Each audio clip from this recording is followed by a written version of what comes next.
Областни управители, кметове на общини от област Монтана и съседна Сърбия, уважаеми общински съветници, скъпи граждани на град Берковица, честит празник на Рождество на Пресвета Богородица, честит празник на град Берковица.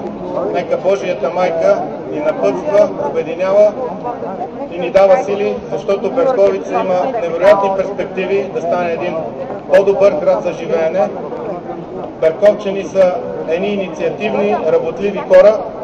Пожелавам на всички много здраве, много успехи и имам задължението да предам и поздрави от премиера. Надявам се след по-малко от 2 седмици заедно с него да направим първа копка над Берковица на основния ремонт на пътя Петрохан.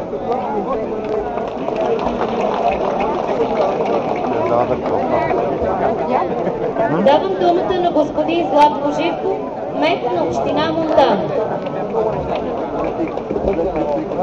Ваше Преосвещенство, уважаеми господа народни представители от 41-то Народно събрание, господин областен управител, уважаеми колеги и гости, скъпи берковчани, радвам се, че днес мога да поздравя на празника на Малка Богородица всички берковчани от мое име и името на областния център на община Монтана.